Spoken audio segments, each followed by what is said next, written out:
Hi guys, and welcome back to my channel. I'm sorry it's been so long. I've had a super hectic first semester of vet school. It's been a huge adjustment with the COVID-19 pandemic, so I've been really busy, but let's get right into things.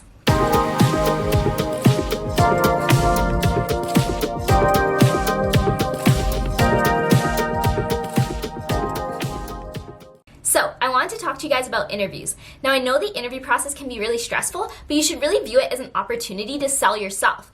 It's your chance to show the interviewers your personality and what drives you towards vet school. So, I'm going to give you guys 10 general tips that I used when I was practicing for my interviews and during the actual interview process itself.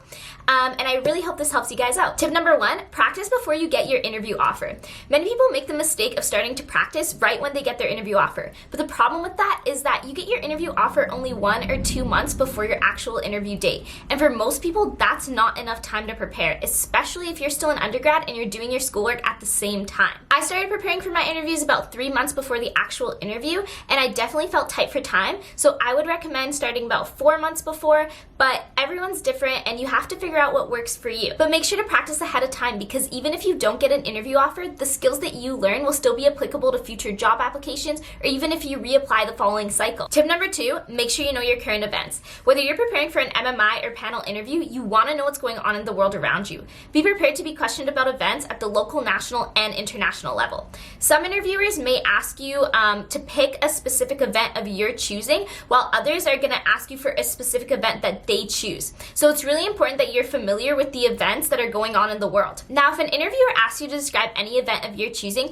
my recommendation would be to pick something that's unique and that you know not a lot of people are going to talk about. So for example, with everything that's going on in the world with the COVID-19 pandemic, you might want to pick an event that's not related to the coronavirus, and that will help you stand out in your interview and show that you're well-rounded. But the main point is that you want to look into current events well ahead of time. So for me, what I did was I bookmarked the Global News website onto my computer, and I really like their website because you can easily find different provincial events, you can find international events, national events. So that was really easy for me, and it was something that I would just get up in the morning and I would quickly read an article. Another thing that I did was I downloaded a news app onto my phone and turned on my notifications, and I'm on my phone 24/7, so this really helped me to stay involved with the news and actually keep up with it. Another thing that I did was before I went to sleep, I would try and watch a YouTube video on something that interested me.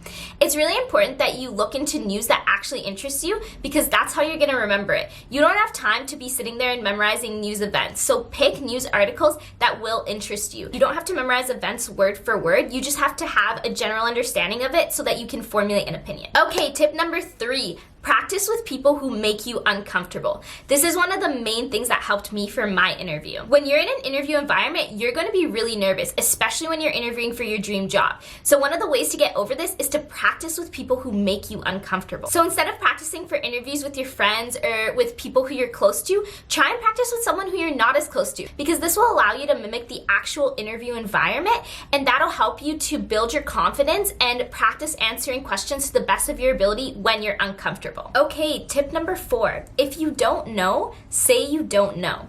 Now, you're not going to know the answer to everything, and that's okay.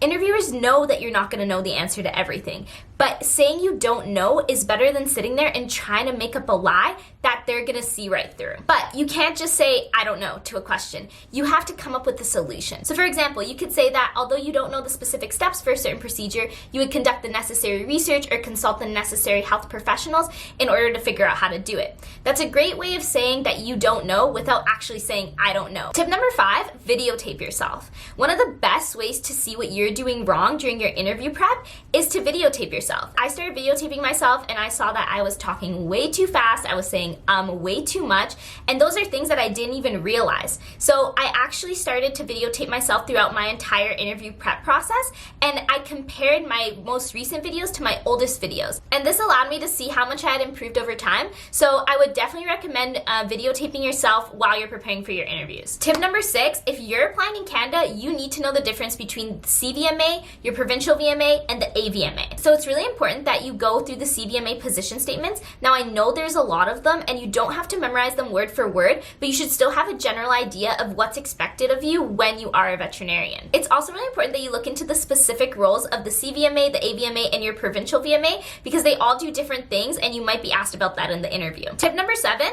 Contact upper years. The best way to know how to prepare for the interview at the school that you're applying to is to contact upper years. Upper years have already gone through the same experience, so they can easily give you advice, they can help you prep, and if you can, maybe see if you can try and practice a question or two with some of the upper years, because they'll be able to give you some really constructive feedback as to what the interviewers are actually looking for. It's okay if you don't know any upper years right now. I didn't know any upper years going in. A great way to find upper years is on vet forums. Another way is just through Facebook. If you message an upper year and you tell them that you're applying and that you're about to go through your interview, I'm sure they'd be happy to help you. Tip number 8, make sure you know your application inside out.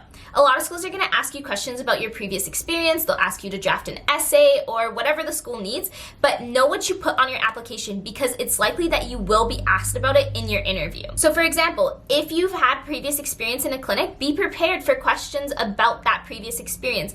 Be prepared for questions about previous experience that has nothing to do with animals. It's all dependent on what you put on your application. Tip number 9, dress professionally but comfortably.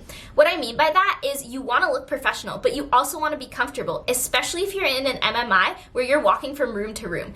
If you're not comfortable in super high heels, don't wear super high heels. If you're not comfortable wearing a skirt, don't wear a skirt. You're not going to be able to put your best self out there if you're uncomfortable. The interview process is already going to be uncomfortable enough, so you don't want to add any added stress because you can't walk in your heels or because your skirt is too tight. So for me, my interviews were online because of the pandemic, but I still wore dress pants, a nice blouse, and a blazer. And then I also wore ankle boots, and that's something that was comfortable for me. Everyone's different. Make sure you know what's comfortable for you, but make sure you do dress as comfortably as you can. And tip number 10 is be yourself. You've made it this far, so be confident in your ability to answer questions and don't doubt yourself. You've made it to the interview process, so obviously you're qualified to be here. So just have a little faith, and I'm sure your interviews will go great. Thank you so much for watching. I really hope that helped you guys out. If you like this video, make sure to give it a thumbs up and subscribe, and I'll see you guys next time.